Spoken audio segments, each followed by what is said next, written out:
What is the real cost of a toxic job? You sit around mad, and what are you going to do about it? When you're dealing with a really problematic client, the squeaky wheel gets the oil and it consumes everything about your mental energy. There comes a point where you have to stand there and say, I don't want to do that. You've got to qualify jobs. You've got to qualify clients. They're not going to respect you and value you until you show them that you're worthy. Expert advice, practical tips, real-life stories. Have less stress, more time, and more money in your business. Welcome to the Cash Flow Contractor. Martin, I've got I don't want to say a bad client, but I've got a client that I can't get rid of. She's very demanding. She keeps me up all hours of the night. Just when I think she's happy, something makes her unhappy. I call her a client. It's really my 6-month-old daughter, but she is, I'm losing sleep. She's pretty insistent too, huh? She's insistent, man. I can't seem to fire her. No, I'm just kidding. I would never. But, yeah, man, I'm in the throes of it. I think I got like 4 hours last night, but you know what I've been doing? I don't know. I heard creatine's good for helping with the adverse effects of loss of sleep. And I've been pounding creatine, not every night, but hard nights. Is it working? I wake up and so like, I think the average dose is like 5 grams, 10 grams of creatine. I've been doing 30 and I don't have headaches. I don't get any headaches from this sleep loss, which would typically happen. But I also feel a little bit like on edge. And maybe that's one effect it just doesn't cure of. Yeah. But for the most part, I feel fine. I'm just a little bit just like on edge all the time. So until I sleep. But anyways, we're talking about clients that you should People fire. who weigh you down. When you know they need to go, client edition.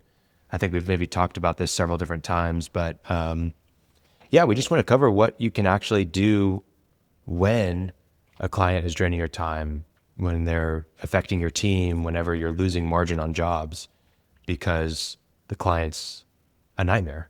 So we'll define kind of what that looks like. We'll talk about some of the things that you'll start to notice ahead of time and then how you can walk away, how you can renegotiate, those kinds of things. So I guess my first question for you, what is the real cost of a toxic job? Well, I mean, there's the money that you don't make, but there's the dysfunction in your company that comes from people being irritated. There's dysfunction with your mind thinking. I do, not actually, but one of my very good, close clients has a person like this, a client like this. And you sit around mad. You're just mad. And what are you going to do about it? You know, you can't start screaming. I mean, you can start screaming, but how do you handle it? And the one that I'm thinking about is still a client, but it's really getting to the point where we're laying down the law, and they're threatening to sue. How are you laying down? How are you laying down the law? We're responding to their responses more legally, shall I say? Okay. We're making sure we're a CYA in case issues come up. Okay. We will talk to them, but now they want to communicate in writing, which is, I mean, it's a little over the edge, right? For people when people are starting to talk in legal terms, well, they communicate by email. Yeah. Well, you got a good idea of what's going on, and so. Right. Anyway, one of the things about that is, and it can be this way with employees too, is I say when you're having that level of distraction, it's occupying your mind, and you're getting things like we only conduct, meet your minimum responsibility, but you say we need to part company and find a way to do it. So, and I thought you were going to ask me what's the most important element in dealing with a difficult client. And my answer to that would be leads, that you have a lot of leads. Because that you have a pipeline that you can just lean back on. You have a pipeline. Yeah. I mean, you have responsibilities I'm not trying to be a lawyer. I mean, there are certain points, if you've signed contract, you have things you have to do, and you have to get through it, put up with it. But what gets people, I think we're going to talk about it a little bit more, but what could you have done? What could you have noticed in advance that would have made you say, I think this would be a pass, right? Mm-hmm. I think you've got a bunch of good ideas on For things sure. that'll tell you that. But the Yeah, one thing working against that is I got to have the sale. And you got to get it where you're either mature enough or the facts are clear and plain that, no, I'm not putting up with this. This is I'm going to walk. And you don't get to be snide and all that. Just end it. Yeah, you're absolutely right. There's real costs, like in terms of the profitability of the job and how it affects your margin and all that kind of stuff. But the side effects, the costs that are not as tangible, right? The opportunity costs are toxic. They're drastic. They're so impactful in ways that it's just not worth it. The profit, there's quote unquote profit, because sometimes these toxic jobs can be extremely profitable. I actually have a funny example. Let me share my screen really quick. So I saw this. I'm sure some of the people in our audience have seen this and have found it funny as well. Where is this? All right. Tell me what you think, Martin. I was pricing a job and right away I knew it's not one that I wanted to do. It was awkward and smelled kind of funny. I didn't want it even for piles of money, but I didn't want to come off as rude. So I gave a price of epic magnitude. I turned to leave, but she said, please wait. I'll see you next Wednesday at 8. Oh, that's pretty good. I went super high, but not high enough. Now I'm rich, but I'm crying. Fake a smile, but inside I'm dying. I was pricing it. Anyways, Oh, that's what pretty this good. reminds me of, right? Yeah. Is like, Yeah.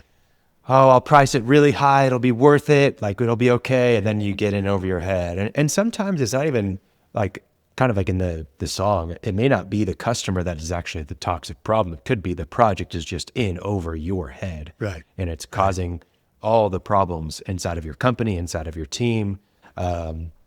So I think those are the things that come to mind to me of like, man, you are missing out on some big things. You're going to lose some of your best employees because the customer's not treating them right.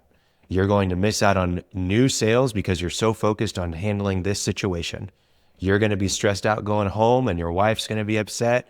Your kids are going to be upset or not know what's going on. You could ruin a marriage. You're going to miss out on opportunities to do the things that you need to be doing in terms of taking care of your home, taking care of your health, doing other things in the business. I mean, there's just so many endless things that happen when you don't have a good fit, right? A good project fit, a good client fit. And then you also think about like employee fit too, but fit is so important. You've got to qualify jobs, you've got to qualify clients, and you should be qualifying your team obviously as well.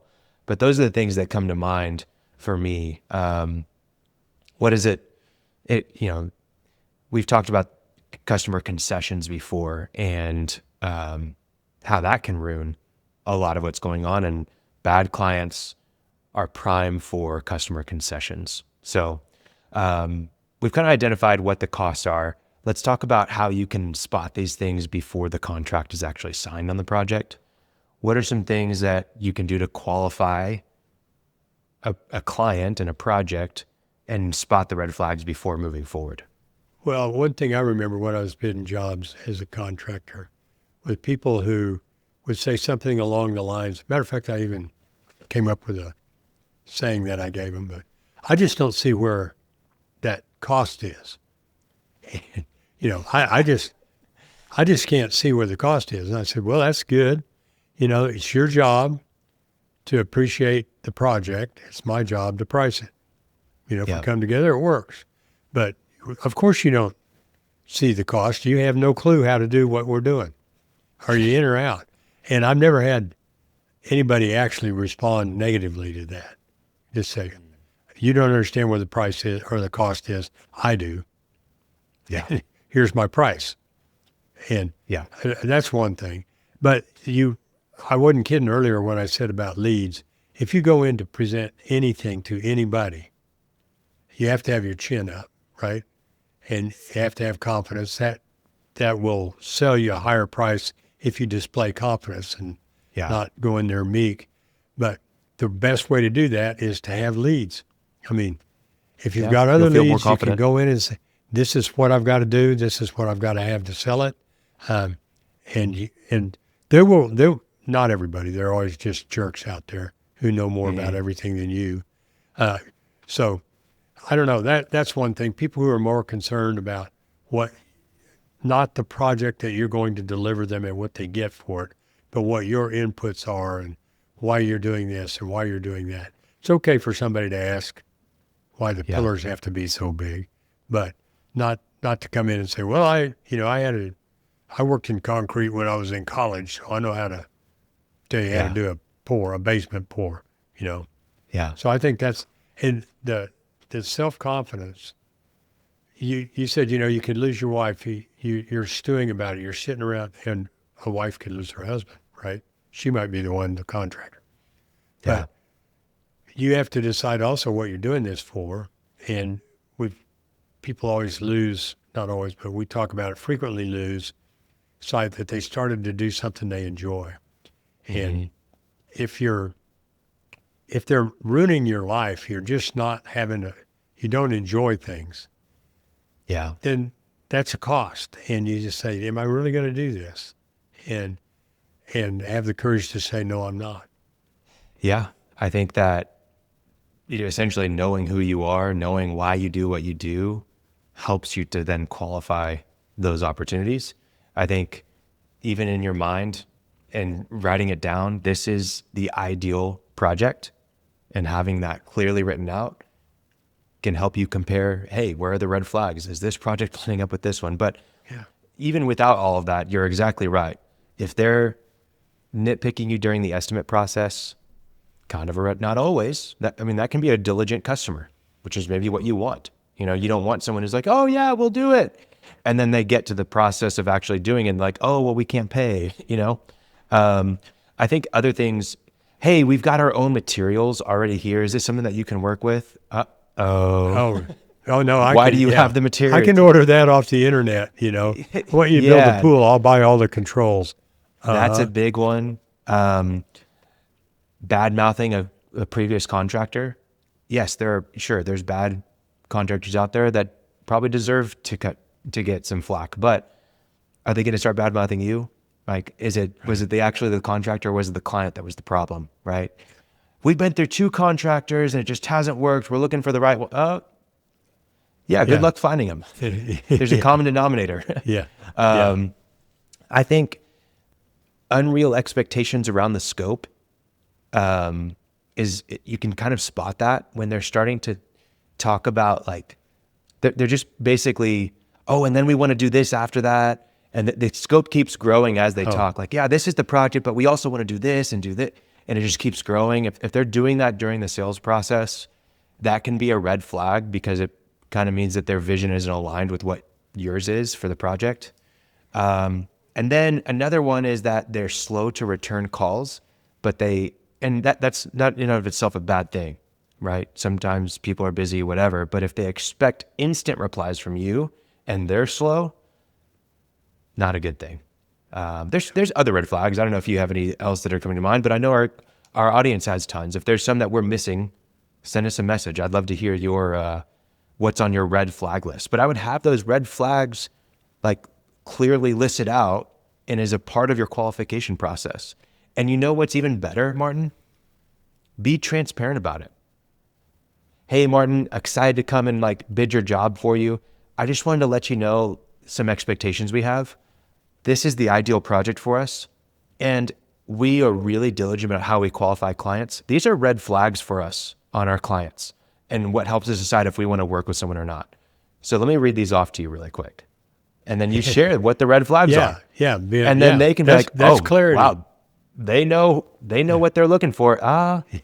Yeah, I'm not clear on the. I do have my own materials, Yeah. whatever it is, No, right? yeah, no, I'll dig that one pipe in and get $1,000 off.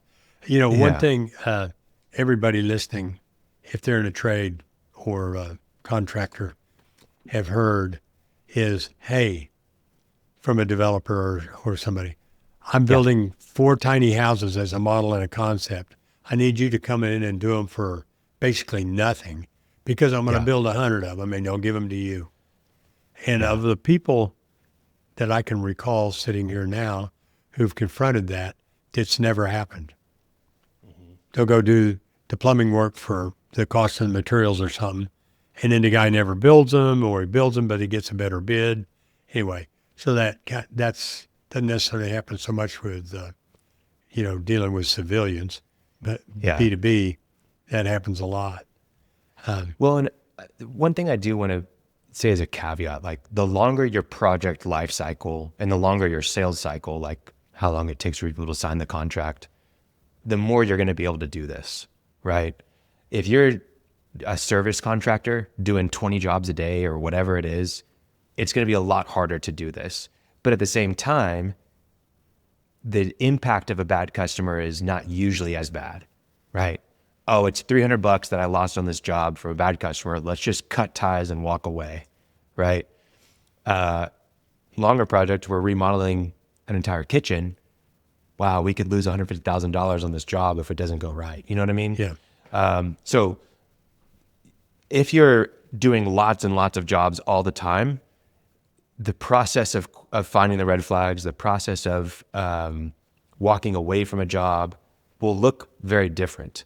So just know that, the smaller projects, this is not as, it's a serious issue, but it's not as detrimental as the bigger ones that you're on the project for 3 months or 4 months, whatever it is. And you're wasting, the more time that goes on, the less profitable the job is and the more callback, all these different things. So that's one caveat I have. Quick ad break, contractors. I want to tell you about Quo, formerly OpenPhone. I see something all the time. A customer calls in, they talk to one person on your team, and then they call back later and get someone else, and they have no idea what's going on. What do you do when you have a frustrated customer and your team is scrambling to piece it all together? It's just another fire for you to put out. Quo fixes all of that. It's an AI-powered phone system. Your whole team shares one number, or they can have their own individual numbers, but they can see the full call history. They can listen to call recordings, they can see automatic transcriptions, and even AI summaries of exactly what was said. You can tie it into your CRM too, so now the customer info isn't scattered all over the place, it's in one single source of truth. If any of this sounds appealing to you, check out the special offer in the show notes just for our listeners. Thank you for listening. Back to the episode. Marcus Sheridan on the prequel side of it in his book, They Ask You Answer. Yeah. One of the things he did, this was swimming pools, if you're not familiar with Marcus Sheridan, a great marketing book. But he would send out a video that explained the process, maybe a 5-minute video, pool building process, give you some price expectations. I don't know what all was in it, but 5-minute video, he'd send it out and say, please watch this before we come. Our appointment's next Friday. He'd call on Wednesday, have you watched the video? If they hadn't watched the video, he rescheduled because they weren't even invested enough or excited enough to click and watch the video. So you can do some things like that too, where you start to learn the attributes of a serious customer. And if you don't see those, you look for those. You can even do what you just said. Say, these are red flags of people we work with. Exactly. You got to handle that one pretty diplomatically, and you have do, that but look. I mean, if you're, again, like you said, if you're going in confident because you know that there's other business that you can do, that you've got leads, there should be no problem with you saying, hey, these are red flags that you would find in a contractor. Let me share with those we're not going to do this. We're not going to do this. We're going to get back to you within 24 hours. We are going to respond when you really need us. We're going to show, if there's a problem, we're going to show up. We're going to let you know before we come on site, like whatever it is, right? Here's the things that we notice are red flags in clients from previous experience. And you list them out. There's nothing wrong with that. I think customers will respect you for it. Yeah, that's kind of what we've been talking about. We're heading toward the positioning document that we talked about. Yeah, we will do these things and you will do these things. And make it real clear that if you don't make your selections by the 15th, it doesn't just, and you do it on the 16th, doesn't mean it's a 1-day delay. It means we sent the tiling crew to a different job and it's down 2 weeks. Yeah. That kind of thing. So, Yeah, absolutely. Okay, so let's say we already know the impact of a bad, toxic client. We know what you can do ahead of time, but let's say that you're in the throes of it. You've got the difficult client. How do you walk away? When to walk away? Do you renegotiate? How do you handle it? wow, that's going to depend a lot on, thinking of one client who had some really unreasonable, of course, I'm on my client side, but I think they were unreasonable and it wound up in a lawsuit. He finally said, I can't handle this anymore, and he's out.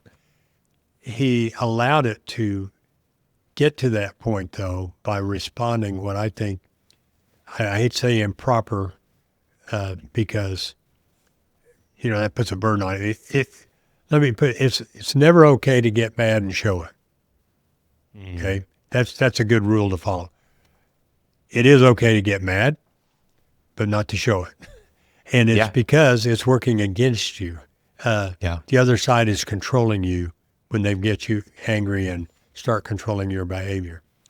You can leave and come back later, calm down, find somebody like a good coach or a good friend, calm things down and think, is there another way to say what I'm thinking? And get off the thing about telling, well, but they said this and they said this. I shouldn't have to. That's one thing I hear all the time. I shouldn't have to be polite or ask them to pay me. Well, they haven't paid you, and they're being not polite, impolite, going to damage you. So, you shouldn't have to, but guess what? You do. If you want, you do. You're in control. And so, you have to eat crow a lot of times. And there are people that are listening right now say, I'd never do that. I say, okay. But there's a way through almost anything. And sometimes it really bothers you from the eating crow standpoint. But to be calm, rational, and try to find a way through and get out as quickly as you can, but by providing at least a minimum. The real bug isn't the lawsuit, it's the 10 1-star Reviews. Google reviews. And it's okay to get those as long as you respond to them. I mean, you can't say, oh, no, but, you can use AI to come up with pretty good, sorry you feel that way. Don't. It would have been different if your check had cleared. Something like that. No, the reputation hits are definitely the thing that you're worried about the most. Obviously, there are some lawsuits that can be extremely, detrimental to your business, but there's ways around those, and they can cost a lot too. But I think the way that I would approach it, I love that you said, keep your cool. You've got to stay level-headed, and you've got to determine, in my eyes, you have to make the decision of like, hey, we're done with this. Like, we're not. You make the decision, this is done. Okay? Once you've decided that, then you can determine, all right, we're done with this client. How are we going to get out? Maybe getting out means finishing the project, right? But maybe getting out means that you don't finish the project, you pass it off, you end things, but you concede and say, we're done, we're going to refund your money, whatever. But once you've made the decision, you can start to think about a way out. And you determine your way out based upon the costs. Calculate the costs. Hey, if I were to actually finish this out, what would it cost us, right? What's it going to do to our team? What's it going to do to our capacity? What's it going to do to our profit margin? And if the costs really don't line up, like you're going to lose money, your team's going to be like really upset. They've already said they're done with it.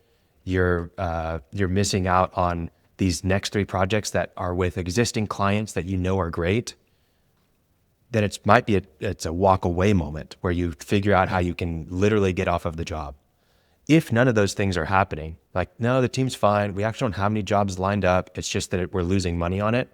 Okay, how can we finish this job as quickly as possible? Because it's a real constraint on our business. It's a real constraint on our time. on our team. So then you figure out, okay, all hands on deck. Let's be overly of service to this customer to get this done the way they want it. Yeah. And let's write down everything that they want to get out of it. But you just got to end the cycle. If you continue the cycles of like all this stuff going on and you're, constantly going back and forth in communication, there's the punch list just keeps growing and there becomes a punch list to the punch list. Like you just have to finish it. And so whatever it takes to do that, you've got to stop it. But you've got to get it written down. You've got to get signatures and you've got to over communicate as well. You're probably doing all that. It's not that you might be doing all of those things in some capacity, but you've really got to put all of your energy on it. And sometimes that means losing money on it in the short term so that you can get out of it. And you can go on to the next thing that, you learn from. You set up procedures to avoid those things from happening in the future to where you're qualifying jobs. You have a punch list system that solidifies it. It's signed, it's detailed. Change also, orders. it depends if you're collecting payment. Yeah, change orders are a huge one. Are you collecting payment frequently enough? I know some people, all their money's tied up in the job, and so they're, victim to the client, essentially. They have a ransom on them. So changing the way that your payment terms and when you take draws on the job and stuff like that. So, yeah, I think you have to calculate the costs. Yeah, and I'm jumping back, but one of the best things, the more I listen to this, the more I'm just thinking the thing is don't get into it in the first place. Everybody says that. Everybody knows that. But you do have the pressures of needing work. You don't necessarily see all the negatives that are coming. But one thing that's kind of fun to do is take your guys and talk about what makes a great client. Yeah. Just ask them and say, well, how, and they'll have opinions. What makes a bad client? And then write out a checklist of things that you can start looking for when you're negotiating with people. And, but you've given it thought and, you don't get to walk away from every difficult situation because good people can have disagreements, but it's how you handle it. And does it escalate? Doesn't mean you have to roll over and take everything in the shorts either, and give away all the money, but you can treat it rationally and respectfully and ultimately come out and learn and add that to your list of what makes a great client or what makes a bad one. Yeah. And it's the people that are able to have a process for this to qualify regularly and effectively what clients they bring on, what ones they don't, are the businesses that are good businesses that have healthy profit margins, that keep good books, that go through good hiring processes, that have good software and systems in place. They're the ones that are going to be, it compounds. They get the good clients because they have a good business, right? Mm-hmm. And they say no to the bad clients. Bad clients are out there everywhere. And if you're worried, man, there's so much competition coming in and they're undercutting our prices, good. Let them take the bad clients. Yeah. Let them do it because they're never going to be able. It doubles their problems. It digs their holes deeper, So you have to just think about that. You should be saying no to some people. You should be, or maybe not no, you should be losing bids. They should be saying no to you. Like if you're winning every single bid, you're not pricing high enough. And you should be losing some business, and that business should be going to your quote unquote competition because it's going to hurt their business. Lowball. Yeah. Right? Okay. So I want to talk about like the impacts of like finally moving out from the bad client. Okay. If you're struggling with this decision of like firing the client or moving on from it, but I want to really open the doors to like, and we've kind of talked about this a little bit, but I really want to clarify it for people of like, hey, once you do move on from that client, what's that going to do for your business? And I think essentially, let's talk about the capacity of it, right? Like we've talked about the detriment of it, but once you let go of that client, what actually opens up for you? So what do you think? Yeah, well, capacity is just what you said. When you're not doing go-backs, when you're not concentrating on how you're going to respond to somebody, which can kill a day, right? I mean, somebody does something and you're mad. Yeah, but I mean, literally take this today. I got nothing done because I spent my time being mad. So freeze up that. You start looking towards positive outcomes. You gain the confidence by working with good people and seeing good results who pay you willingly to make your prices accordingly, to do a great job. You make decisions to do things like, no matter what, we do quality work. So I'm not going to regret having been mad, kind of lowballed and got the hell out of there. We do quality work for people that we like. I mean, what it does is increases your capacity. You have more times to get things done. Yeah. You have more time to get things done. And I think that when you're dealing with a client, like a really problematic client, the squeaky wheel gets the oil and it consumes everything about your mental energy. And so when you've eliminated that client, you feel freer to do the things. I mean, everyone's felt this when that job that just sucked, as soon as it was done, it was like a weight off your chest. Like, Yeah. okay, where are we going now? You know? And the reality is, like, you thought that job was going to bring in all this money, all that stuff, but it'd be so much better if you just worked with these ideal clients, these ideal projects, and you did way more of them, right? And so you're going to have the mental bandwidth to finally hold the team meeting, to look at the budget, to look at the numbers on the next job, to think about annual planning, to think about things that are going on in your family life, to get back into the gym, right? To start your mornings with a morning huddle with the team because you have the mental energy to go and do that. To start using the software that you've been putting off or that you know would help your operations a lot, but you just don't have you can't think about it right now because there's too much going on. All of those things that you know, all of the someday maybes, right? The things that you write down on your to-do list and they become a someday maybe because you don't have time for it today, right? You start to be able to think about the important and not just the urgent. So that's what opens up when you let go of the problematic client, the toxic job, right? Quick ad break.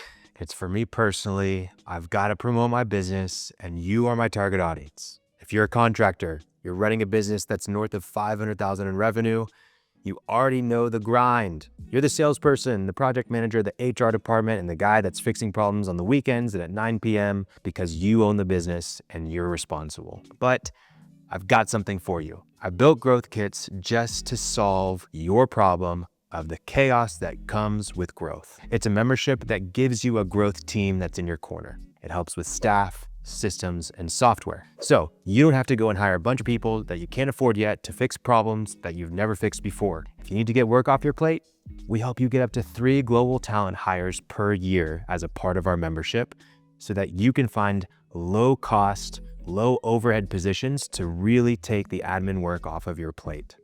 We mentor them for you weekly so that you're not stuck training someone from scratch. And if you need to give further training to them and other people on your team, we provide workshops to anyone that's at your company. Let me read off some of these first. Workshop titles: Own Outcomes, Not Tasks. 6 weeks going over that with your team in a very engaged setting that's virtual. Client Success and Retention: How to Handle Difficult Conversations. Communication and Meetings Mastery. Delegation Mastery, Business Financial Literacy, and How to Implement AI. That's just a few. We have over 21 workshops that are different going on throughout the year in 2026. If you need to talk through a decision on software or whatever it is, you can talk to anyone on our team to support you in your growth as a construction company. We also provide monthly masterminds with other owners who get it. So it's one membership. It's $600 a month. Your business gets more efficient and not more overwhelming as you grow. That is our goal with the Growth Kits membership. So if you've been white knuckling it and you're wondering when it's going to get easier, this is how you do it. You book a call that's in the show notes. I want to talk to you about it. And then I will show you exactly how we will help you remove some of the roadblocks in your business to growth and help you become more efficient and not more chaotic. Back to the episode. Let's wrap with this, Martin. I want to give when you're evaluating client fit, what are the things that you look for? How can you actually score clients? And I'll give you 4 that I think of. If you have any others, you can add them, or we can just walk through these in a little bit more detail. But you can look at the revenue quality. So not just the volume of the like what's the revenue at, but look at the margin, right? How you can score the client and the project based on that. The project efficiency. So have you done this project before? Do you have systems for doing it? Is there something new here? Is there something different about what this client wants that's going to make the efficiency go down? So you can score it on the efficiency. You can score it on payment reliability. Is this a insurance job where the check is coming right at you right away and you know that you're going to get the payment? Is it going to be funded by the bank? Are they paying you over time? Like how well do you feel how reliable do you feel their payment method is? And then lastly, is there a lot of long-term value here? Are they going to do more jobs with you over time? Are they going to be a great case study for you? Are they going to potentially lead you to referral business? Like, what are all of those things? There's other factors for sure, but those are great ones. Yeah. Anything else that comes to mind in terms of like how you evaluate and like the factors you can score people on? Yeah, I'm going to go more to just personal. Do they see themselves as superior to you?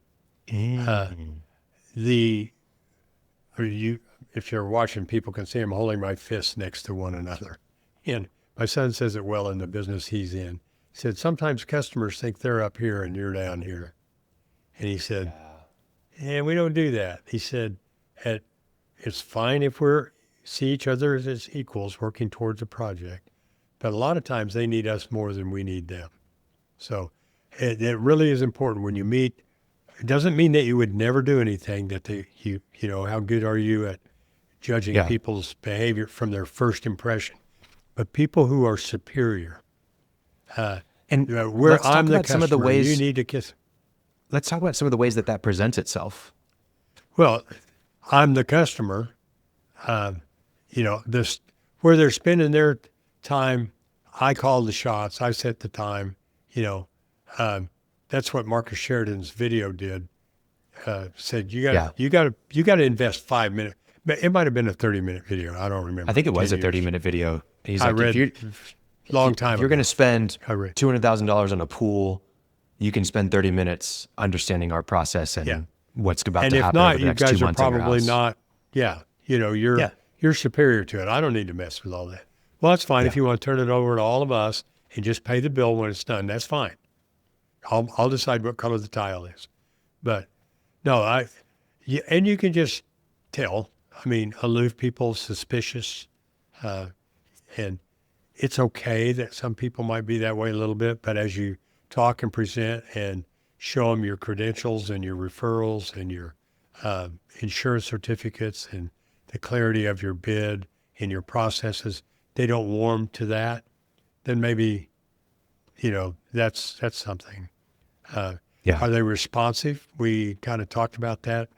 I mean, it's what I'd written down here. Do they respond to your requests, or is it all on you? Right? It really is. I mean, is it possible to create a partnership with these people? Yeah. That with clarity of understanding, and we can just work with them. I mean, I hate to say it, but it doesn't have to be, but it's really great when they're just nice.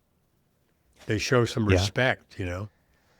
Yeah, I think where I would see the superiority really coming into fruition is if you have to ask them for something, right? So anything like the scheduling process, were they wanting to cram it in, like, were they more so like what fits your schedule or what fits my schedule, right? Which obviously it's a lead, you really want to get out there as quickly as possible. I get all that. But when you tell them that you're not going to be able to get there until Thursday and it's Monday, are they, oh, well, we're going to go find somebody else? That's a very clear sign, hey, this is not a good idea, right? So the scheduling is a good opportunity. I think another one, sometimes you're asking people to fill out a form or to send over preferences or like a mood board or whatever it is. How do they handle that? do they see it as a nuisance and an inconvenience, or they invested in the process with you? Oh yeah, I would love to fill that out and like give you our ideas, right? And then I think another one is just seeing if they use please and thank you, and like they should almost have a reverence for you in some respect as an expert, right? And if they don't have that reverence of like, oh yeah, we trust you, like you're our contractor, you know how this works, tell me about the process. Are they willing to be educated, right? Those are some things that you would notice. If they feel like they know everything when they come to you, that might be a sign of superiority. And lastly, like you said, just nice people. You can use kind of like a date test. Would me and my spouse go on a double date with this couple and have a good time? You know, would I feel comfortable welcoming them into my home for dinner? Would I feel good about like letting them babysit my kids? Little things like that where you can align on values. And if your gut doesn't tell you that that's right, that's not the entire decision by any means, but it's one factor that you can consider. Like, oh man, I love the way they treat their kids. Like, that's great. That may help you understand, like, okay, I can evaluate this. I can score the client based on this. So these are all just ideas. Yeah. But go ahead, Martin. Well, another thing I'd written down earlier is the quality of the lead that brought them to you. So, Yeah. Or were they totally random off of Facebook? It's fine. We take those leads. Or were they referred by the Johnsons who just rave about your work? And so they've got it. They said, so that goes a long way too. Yeah. But the overarching, I think, is having backup leads. You don't have to have the job. And the second is you have qualities that you are looking for and they're known. And you write those qualities down. And then you work with them under the conditions of the expectations or the positioning document and make everything clear as you go along. That's the purpose. Well, it's one of the main purposes of the change order is one that everybody remembers that you did it and you priced it and you're going to get paid, but also it sets out the clarity of the position. I never said that. Well, had that happen with a concrete guy down in Florida. He said, this 2 weeks ago, we were talking, he's out talking to a guy and he said, well, you were supposed to go put this 5 feet of concrete on around here. And he goes, no, sir. He says, I remember it really well. He said, we gave you 3 options and you took one, and he pulled it up on his phone, the drawings and the signed option for what he built. Yeah. So he had the clarity at the time. The guy, of course, didn't remember it because it wasn't in his best interest, but he had taken the procedures, that he had signed contracts, and he had them available on his phone so he could show the guy. Yeah. Yeah, I'm just doing what you agreed to. This is what you signed, so this is what I did. you wanted to do. That's not what I remember. Well, If you'd like a change order, let's go. Yeah. Yeah. No, that's great. So I think, listen, all of this is great conversation. It's great theory. We understand that bad clients show up and you can follow your process to a T and they can slip through still. And sometimes you do need the job, right? We totally get it. This is something to strive for. It's not something that's going to be implemented overnight. It's something to always be mindful of, hey, we've got to if we find the right clients, we'll have a better business. And all of our bad clients right now, they could be holding us back from being the business that we want to be. Yeah. Right. 80-20 rule. Exactly. 80% of your problems from 20% of the people. But the first thing here is, depending on where you are in your business, how far along, how long you've been doing it. But there comes a point where you have to stand there and say, I don't want to do that, and therefore I am not going to do that. Yeah. Or I'm absolutely. going to do it on my terms. And be willing to take the, people aren't going to respect you until you require it of them. Mm-hmm. Doesn't mean that you have to swing and stall, but by your behavior, how people talk to you, how you talk to them, that all contributes. And they're not going to respect you and value you until you show them that you're worthy. Yeah, absolutely. Absolutely. Well, Martin, Thanks for chatting. I Go got fire your bad clients. got a contracting job probably coming up this weekend if you want to go buy a skid steer. Oh, move what's snow. going on? Oh, We're supposed to have this disastrous snow storm coming we'll in see. on Snowmageddon. Snowmageddon. Yeah. and Yeah. We're not used to that stuff here in Oklahoma. So it's going to be Well, it's interesting. the ice that's the problem. The snow's not the problem. The ice is the problem. And And they it sounds like that's forecasted. south of us. Yeah, they that sounds bad. Like Yeah. 3 or 4 inches of ice. Yeah. And hopefully all those Texans learned from that one that went through 8 or 9 years ago where it stayed so cold for so long. And so Yeah. people packed up and moved out and left their water pipes broke. Well, I'm thinking specifically of a friend. His dad's water Yeah. pipes are up in this attic in the ceiling. People in the Yeah. north go, what? They're 47 inches below the ground. In Yeah. Texas, they run up the outside wall and across through the attic. Well, they froze, and then when it thawed out, it ran water for like 8 days. Just That was hosed down a friend of their mine as house. well. The entire upstairs just leaked water everywhere and Yeah. then down. I mean, they had to whole It's remodel almost the entire it's house. almost. I mean, yeah, it's almost like bulldozer. Yeah. You know. No, I think it's not going to be as cold for as long. It's like 2 days versus I think last time it was like a 7 or 8 Oh, it day was process 10. of being Yeah, in it the, was in the ridiculous. tent, like the Killed all the teens. trees. Yeah. But I think that I just worry about like power lines and roads because it was serious. Like on the highways, I mean, there were like over 100 deaths on the highway alone of just semi trucks ramming into people. Like Right, there's some bad right. videos. But then even here, it was really bad. The trees, I mean, it Oh, it really wiped them wiped out. out trees Yeah. here like crazy. Yeah. So, well, anyways, stay Okay. warm this weekend. See you, Martin. We will. See you. You made it to the end of the episode, but before you go, if you found yourself thinking about growing your construction business while listening today, I want to share something with you. It's called our 24 Things to Hiring and Training the Perfect Executive Assistant for Your Construction Business. And it's a free guide that we've created. It's not theory, it's what we actually use to help contractors hire the perfect executive assistant.